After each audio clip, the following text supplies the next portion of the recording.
All right, so let's look at moment of inertia, which is a shape property.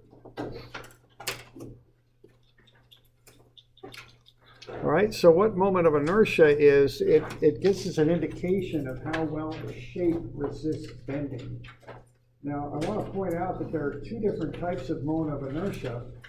I'm starting on page 640, 40 what? 48? Or 640.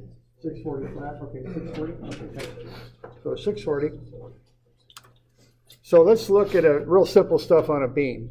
When you load a beam, it bends, okay? And in engineering applications, normally you want to minimize the bending. You don't want a lot of flex and deflection in a beam. All right, so I'll ask you some rather simple questions here. These are on page 640. Now, the long floor beams that go into your floor are typically called joists. Now, if you look at those two sets of joists, I think it should be pretty apparent which will have the least bending, right? One would hope that the bigger joists will have less bending. You know, that's kind of that general rule. If you're designing stuff, make it bigger and then stronger. Okay? Basic stuff. But it's more than just the size. It's also the orientation. Those beams are the same size, but I think that the ones on top will have less bending. The reason is the load is coming down on the beam. And so you want to orient the long axis of the beam so it's parallel to the load. That's going to resist bending better than this will, right? Because we've got that long axis of the beam going directly against the load. Okay. So it's not only the size, it's also the orientation of the beam. All right, that's kind of the idea here. Now, the actual technical definition of what we call area moment of inertia, and that's on page 650. And I would emphasize this word area because in this class and in strength of materials, we use area moment of inertia. In dynamics, we use something called a mass moment of inertia.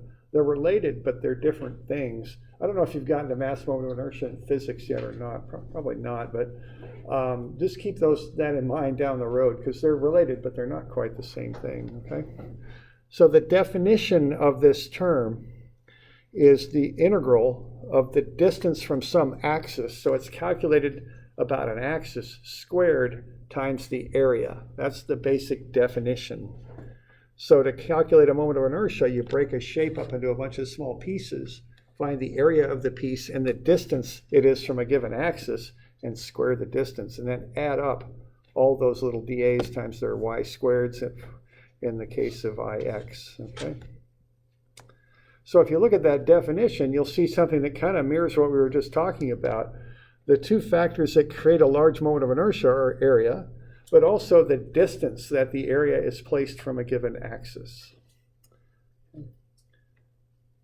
Now this shape property is a little odd in that a centroid, I can point at something and say the centroid is here. Moment of inertia is a more abstract idea. The units you can see are kind of odd. They're length to the 4, inches to the 4, centimeters to the 4, something like that.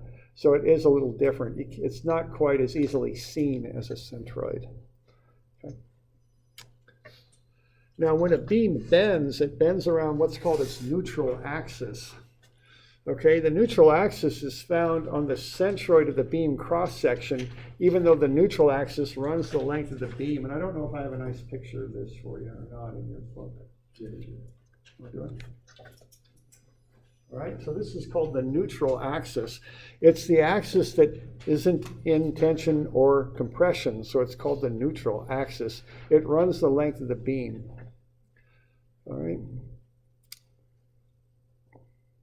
So that's the axis we're going to use to calculate the moment of inertia about, is what's called the neutral axis.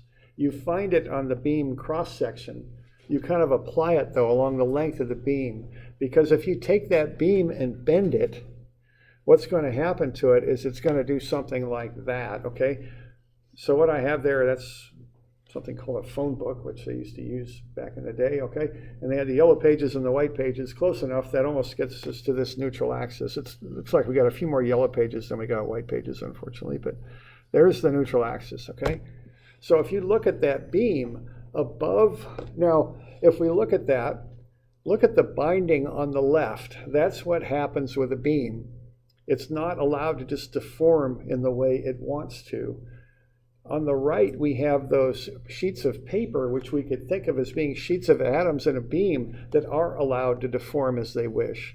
Okay, but a beam can't do what's happening there on the right. If it did, it's broken, it's failed, and you're going to have some real problems with that beam supporting anything, all right? So what the beam does is what you see on the left. It holds that right angle shape, even though it bends. So if you think about what has to happen to the right-hand side to make it do what's happening on the left, this side has to get pushed in, right? And this side has to get pulled out. So what happens there to this beam is the top is in compression, the bottom is being stretched, and it's in tension. The neutral axis is the boundary between those two things. It's in neither tension or compression. Okay? So when a beam is loaded downward and is simply supported, and it has that bowing sort of shape, the top is in compression, the bottom is in tension, the neutral axis is in neither. That's why it's called the neutral axis, because it's not in either condition.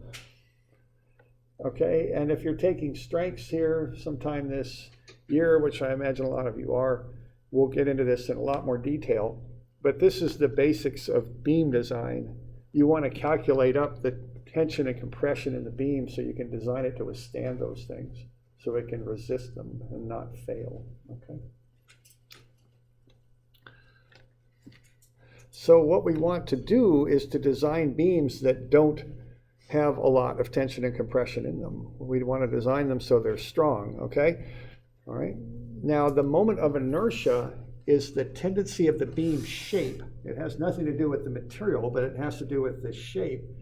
The shape of a beam, the higher the moment of inertia, the better that shape is at resisting this tension and compression. Okay? And see, this is something that we want to have a lot of in our beams. We want to have a high moment of inertia so that they don't bend too much and we don't develop too much stress. All right. So we want to have a high moment of inertia, but we also want to use a small amount of material, because if we use a small amount of material, we lower the weight of the beam, which is the load that has to be supported, and we also lower the cost. Okay? So we want a high moment of inertia for a small amount of material. So what kind of shapes do we make our beams in to accomplish that? I-beams? Yeah, I-beams, okay? There's some standard shapes that are used. The ones on top are all I-beams, because what you're doing, if your neutral axis is at the centroid, and let's say we're just looking at a regular old downward load, see, we've got that material. The main body of the beam is a long distance from the neutral axis. And if we look at that definition of I about the x-axis, it's y squared dA. We're taking the A and maximizing the y, and that gets us a high moment of inertia. So you want to get that area out away from the axis. Okay. And what we have there are some standard beam shapes. Here's the old standards, American Standard. The Empire State Building was built out of American Standard beams around the turn of the century into maybe the 1920s, okay? And that's a standard beam shape. They've since gone to wide flange beams, which are stronger in both directions. American Standard is fine for loading in this direction, the Y direction, but if you start loading from the X direction, you want more strength laterally from the side. What do you suppose you might want more lateral strength? Earthquakes, yeah, okay.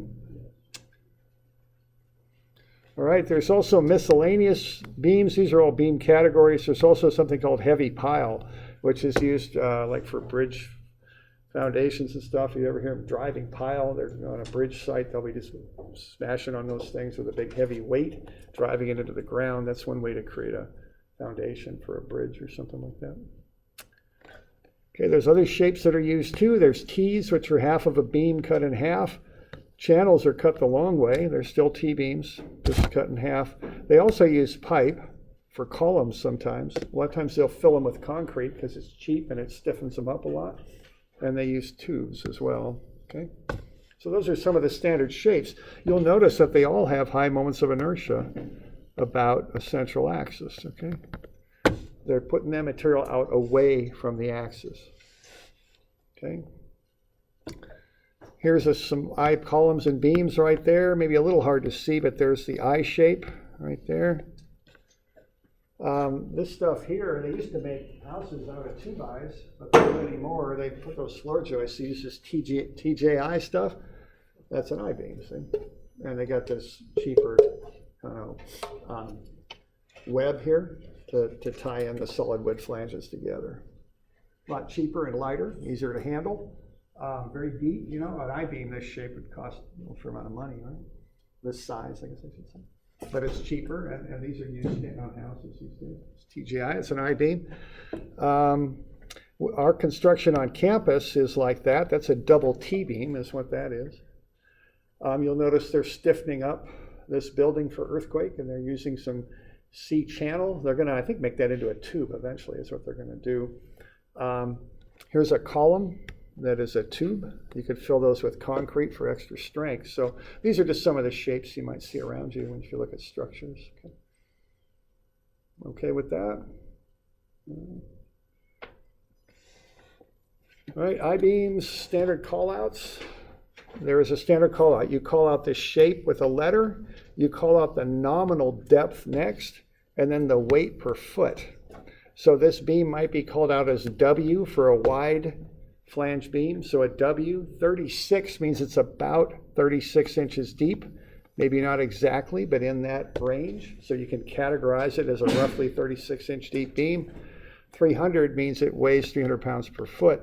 The designer wants to know that so that they can design for the proper load.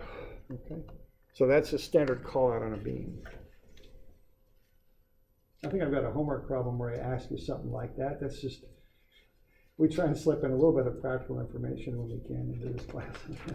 You'll get into more of that in your junior year, but that was just a bit. Okay, so that's how you call out a beam.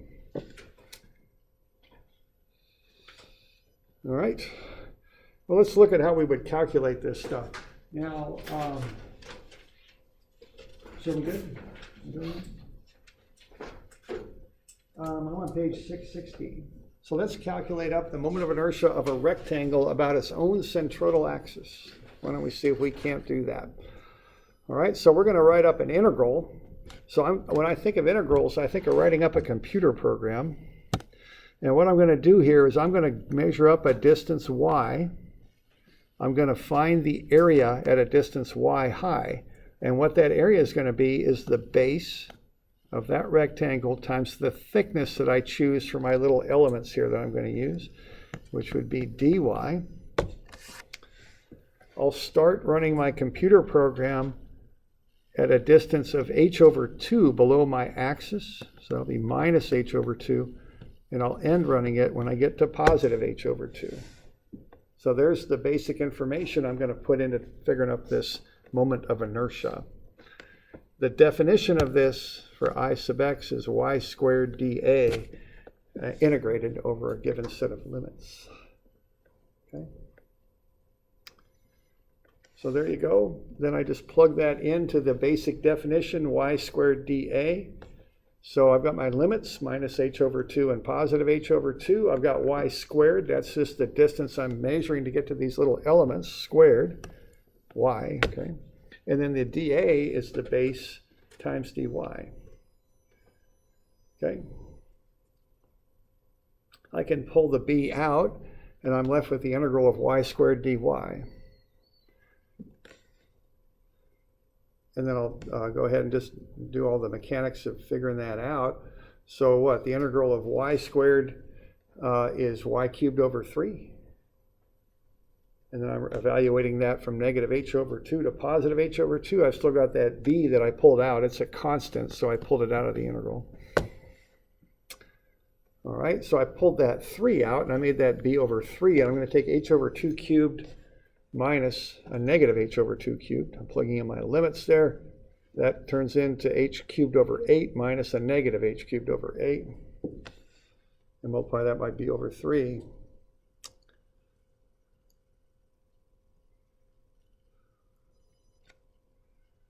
All right, so I get b over 3 times 2h cubed over 8. Okay, simplify that, I end up with b h cubed over 12. That's the moment of inertia of a rectangle about its centroidal axis. Okay.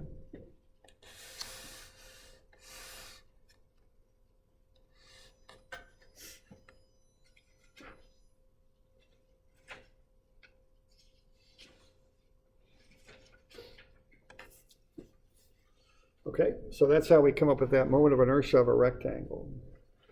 So we got any questions with that?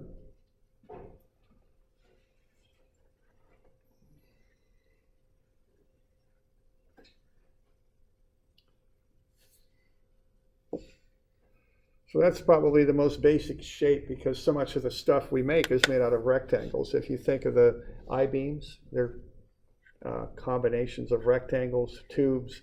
A lot of this stuff are based on rectangles. Okay.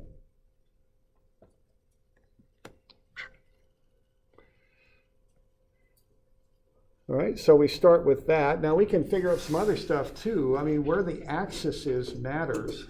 Okay, because you take the moment of inertia about an axis. So I could use a different axis location to find my moment of inertia. So let's see if we can find the moment of inertia of a rectangle about its own base. Okay, so it's a very similar calculation. The only thing that changes are the limits, although the number will change radically. Okay, so it's the same integral y squared of dA. I still have the same form of it, y squared, and dA is b dy, but now instead of going from negative h over 2 to positive h over 2, I'm going from 0 to h because I've moved the axis down to the bottom is what I've done. So if I take the moment of inertia about its own base, I get bh cubed over 3 this time. So it's 4 times what the moment of inertia is about a centroidal axis. Okay. So where you put the axis makes a big difference on your moment of inertia calculation.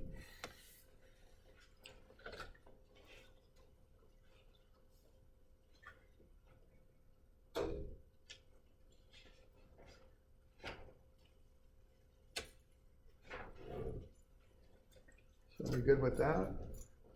That's how you'd find the moment of inertia of a rectangle about its own base.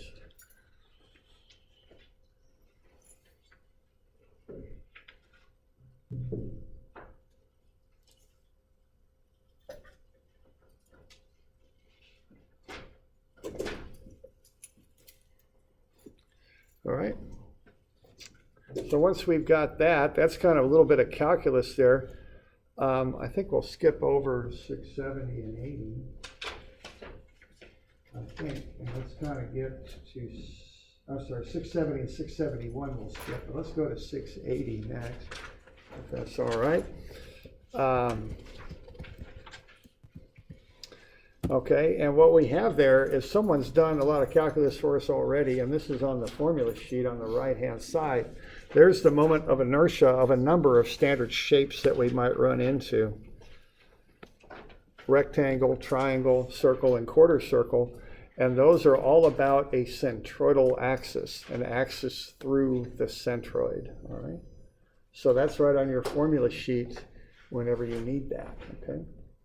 And they're all through centroidal axes. All right. Because remember, the axis location matters. But I'm sure, as you might be thinking right now, what if I have to do the moment of inertia of a shape about a non-centroidal axis? Because see, that comes up. Let's say we've got a T-beam there. You're not going to find a table that tells you what the moment of inertia of a T-beam is. You're going to have to find the moment of inertia of each one of those rectangles and add them up. Moment of inertia is an additive property. So there is a way to do this. Okay, and this is a very common thing to have to do because a lot of beam shapes are composites of simple shapes, rectangles and things like that. All right, so if I have that T-beam there and I want to find the moment of inertia of that T-beam about that neutral axis, I'm going to have to find the moment of inertia of a shape about an axis other than its centroidal axis. See? And this is very common when you start doing composite shapes. Okay, and there's a way to do that. It's called the transfer axis theorem, sometimes called the parallel axis theorem. Okay, that's on page 682. And what that tells us is that the moment of inertia of a shape about any axis is the moment of inertia about a centroidal axis plus the area times the offset distance between the axes squared. So that's how you can find the moment of inertia of a shape about an axis other than its centroidal axis. Okay. And I've got just a little bit of a derivation there beneath. Okay. So on the left here, I've kind of got a sketch that kind of shows you what's going on. What you do with this is you start off with the centroidal moment of inertia for the shape. Then you look at the offset distance, d1 or 2, square it and add it to the area. And that's how you find the moment of inertia about either one of those axes, x1 or x2. Okay. And we can derive that by looking at the original definition, the integral of y squared dA. What we're going to do in this transfer case is add an offset distance of d. So instead of y squared dA, we're going to have y plus d squared dA. Okay, and then we just expand that, do the FOIL binomial expansion there. We're going to get y squared dA plus 2 times 2 dy dA, and then plus d squared dA. So I'm just using the FOIL process to expand this binomial here. Now I'll caution you that dy is not a calculus dy. It means d, the offset distance, times y, the distance measured from that central axis. So that isn't like a calculus dy. That's d times y is what that is. And then I'm just going to distribute the dA through all three of those terms. All right.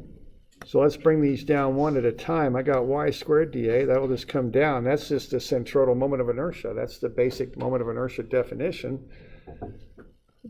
The d squared integral dA, the integral dA is just a, so that's ad squared. Now this y dA, well, see what I'm looking at here with my y measurements is running about the centroidal axis. So for every y dA on the top, I've got one below. If I'm at the centroid, they'll balance out, some positive, some negative, so that just zeroes out. Okay, so that middle term just goes away. So here's where that transfer axis theorem comes in. See, right there. That's how it's derived. All right.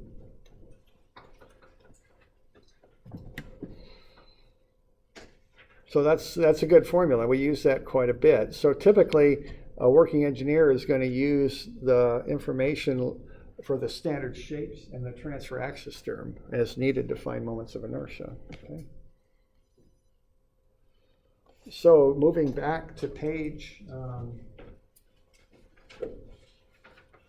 660, on the bottom there, I can find the moment of inertia of a rectangle about its own base using the transfer axis theorem also, see? If I want to find I sub x, what I would do, I would take I bar x plus ad squared. Okay. Well, I bar x for a rectangle about its own centroid is bh cubed over 12, plus the area, which would be base times height, times the offset distance, which is h over 2 squared. Okay, so that's how I could find that term that I used calculus with up above. That's how I could find it by using the transfer axis term. Okay, and all I got to do is just work through that algebra on that and find a common denominator and add them up and then simplify. I got a little bit of stuff to do with the fractions, but I'll get to bh cubed over 3, just as I did using calculus. Okay, so I could do it either way.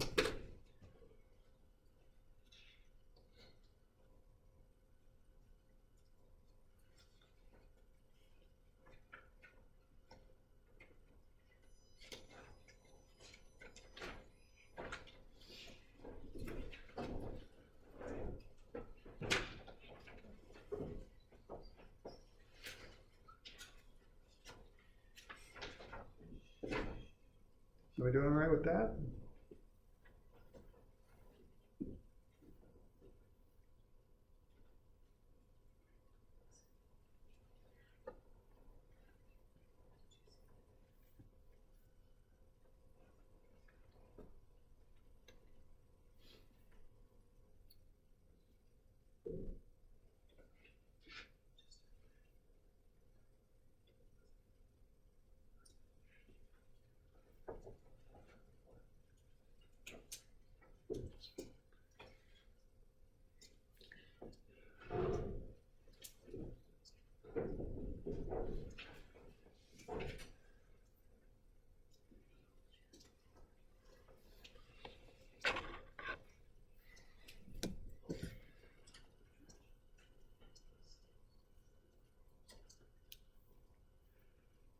So we got any questions on that? So why don't we do a couple of these just to kind of get used to it. Let's use the transfer axis theorem. And this isn't in your book. You can maybe sneak this in somewhere on the back of one of the pages. And let's see if we can't do this. Let's find that. Let's use the transfer axis theorem on this, and let's find the moment of inertia of that T-beam about its neutral axis, which runs right at the base of the flange. The flanges are the things that run horizontally. The web then runs vertically, so that's running on the base of the flange. This isn't in your book anywhere, so just maybe put it on the back of a page somewhere. So let's say we've got the flange is 12 inches by 4, and the web is 8 by 3. Okay, so what you'd be doing with this is you'd be finding I, which would be I bar plus AD squared. That's what you'd do, and you'd run it twice, once for the flange and once for the web. Okay, so you'd want to find BH cubed over 12 for each one of those pieces, and then add the area of each piece times the offset distance squared is how you would do that.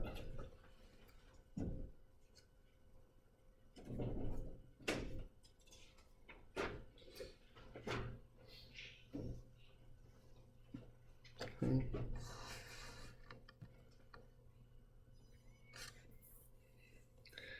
So that flange, I'll call that part A. It's got an area of 48. The offset distance would be half of the 4, it would be 2. And the web, I'll call that part B. That has an area of 3 by 8, which is 24. And the offset distance, which we're measuring from our neutral axis, which is the bottom of the flange to the centroid, would be half of 8. That would be 4.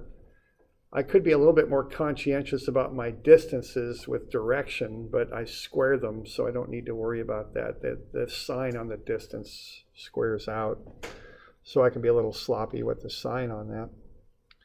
So I'd take the top one, the base is 12, the height is 4, so BH cubed over 12, plus the area times the offset distance squared gets me 256. That's the flange on the top, the web on the bottom. BH cubed over 12 is 3 times 8 cubed over 12, plus the area times the offset distance squared. That's 512. Add them together, you get the total I. I is additive. Okay.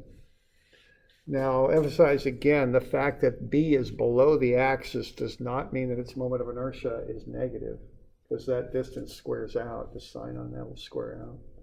So we even get a little sloppy on even including a sign with those offset distances, because they don't really matter. All right.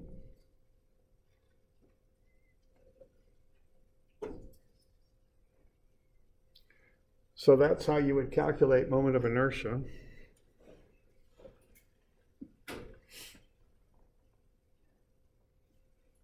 So are we good with that?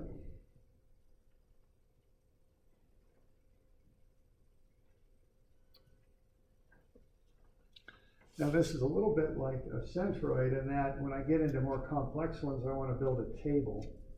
And I will warn you on this, or tell you, I guess maybe I warn you to tell you, this stuff will be on the final, so you're going to want to be able to build your own table. And this is another one of those things. They're not tricky or require any real elaborate strategy. You just want to figure out that table and fill it in is really how you want to approach these. Okay? Yeah, question there. So for IA, the 64-inch board, not square. Yeah, there we go. Thank you. I got a typo here, thanks. Right there, that should be a 4. There we go. So that's to the power of, it's the units are to the 4, not squared. Okay. All right, now let's have a look at doing a more complex one. Are we good with that? We got with that?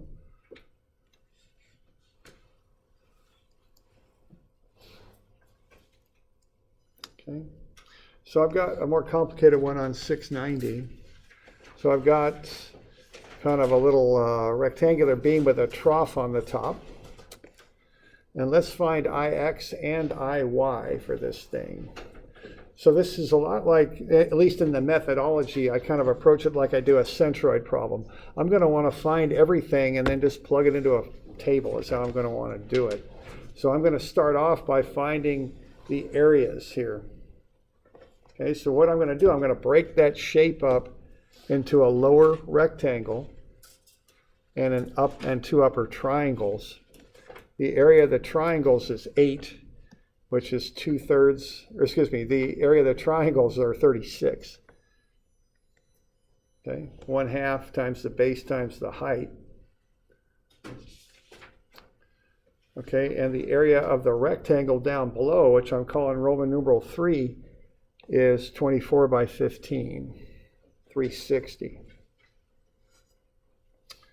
All right, then I'm going to find IX and IY. To do that, I want those distances, because I know I'm going to have to use the transfer axis theorem on this. So I want to find the distance from the neutral axes, which are the X and Y axes, to the centroids of those shapes. All right, now on this, what I'm doing on this one is I'm showing those distances from the x-axis to the centroids, which I'm showing in red. Those are the vertical distances. And the x distances, which are measured from the y-axis, and those are in green. I'm kind of calling that out because the notation on this stuff is different than for centroids. Centroids are named after the direction you measure. Moments of inertia are named after the axis that makes up the centroidal axis. So I sub x is measured from the x-axis in the y direction. I sub y is measured about the y-axis in the x direction. Okay, so we need to keep that straight. So what I've got there figured up for all these are the areas of each of the pieces plus the offset distances. So the offset distances for the triangles will be, let's see, starting from the bottom here, what I'm doing for that is I'm going up 15 to get me up to there, and then I'm going 1/3 of 6, which is 2 more. So 15 plus 2, but then I got to subtract off the 9.08, which is where my axis is. So when I do that, I come up with 7.92 for that distance. Similarly, for that lower rectangle, I've got a height on that thing of 15, so half of that would be 7.5. Okay, so that's to the centroid of the rectangle. But then I have to subtract off the 9.08 where I'm starting. So it's 7.5, which is this distance, minus 9.08. So that's negative 1.58. That's my offset distance for the rectangle. So that's from that neutral axis, that x-axis, down to the centroid. Now, when I'm going about the y-axis, when I do those triangles, I'm doing 2/3 of the base, 2/3 of 12, so that gets me 8 either direction. And the rectangle, the centroid's right on the y-axis, so that offset distance would be 0. Okay. So what I like to do is to get all that stuff figured out first, then I just plug everything into the table and it'll just kind of come right out. So, you want to get yourself by next week, on Tuesday, which is when our final is. I'd do it on Tuesday from 2:30 to 4:30, just so you can knock one of these out. Okay, you want to get this, you can build the table, fill it in. That's how you're going to want to, where you're going to want to be at by next week, okay? All right, so I get all that information figured up first. So I get that all calculated and ready to go. And then what I'm going to do is just plug it into the table, all right? So to do that, I've got the standard information for triangles and rectangles. I bar is bh³ over 12 for a rectangle, bh³ over 36 for a triangle. And then I can just go ahead and knock this stuff out, okay? All right. So I'm doing IX first. Now the base by definition is parallel to the axis. The height is perpendicular to the axis. So for those triangles, I got a base of 12, height of 6. So 12 times 6 cubed over 36 for triangles gets me 72. The area is 36 and the offset distance is 7.92. So 36 times 7.92 squared gets me 2258. And then I just add the two together. So moment of inertia is additive. So I'm going to take the BH cubed over 36 for the triangles plus the AD squared. That gets me the total moment of inertia of the triangle about that x-axis. That holds for both triangles. Okay. Now the rectangle, base is 24, height is 15. 24 times 15 cubed over 12 is 6750. Then I've got the area, 360 times the offset distance, negative 1.58 quantity squared is 899. That negative just squares out, so the negative really doesn't matter. And I add that to the 6750 and I get 7649. So I just add all that stuff up and I get the total. So that number tells me how effectively that beam will resist bending when I load it perpendicular to the x-axis. That's what that's telling me.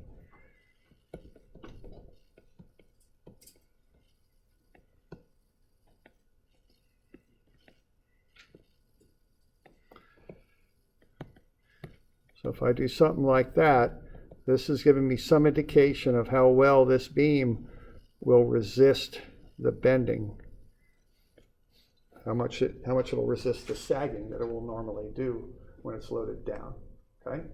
That's what that number tells me. The bigger the number, the less less it'll sag. That's the idea. Now, of course, there's other factors that will depend on that. The material, obviously, that you make it out of will affect that too, and the length of the beam and the amount of the load and all that. But this is a starting point on getting that figured out. Okay. Now we can run those numbers about the y-axis also. Okay, and it's the same process. It's just our base axis is at the y, and that kind of flips everything is what it does. When we do that, it changes the direction you measure things in. Okay, so let me look at that real quick. Here. Okay, there's the y-axis.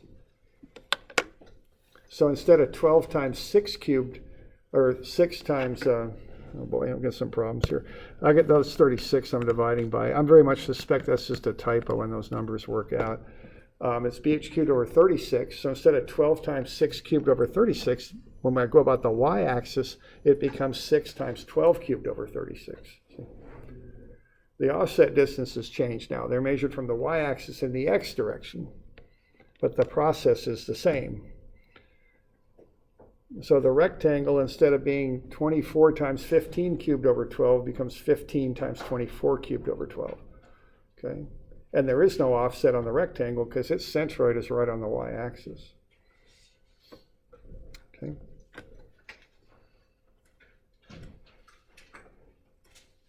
So that's kind of a drill on that.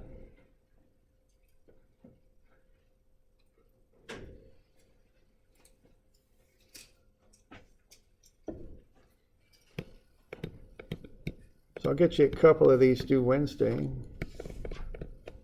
We'll cover these tomorrow. So if you have questions on these, we'll take them tomorrow. So there's, all told, there's 5 of them due on Wednesday. 341, 2, and 3 also were also assigned, okay? So, please kind of get these figured out because both these style of problems will be on the final. I just want to be sure you can work through them, okay?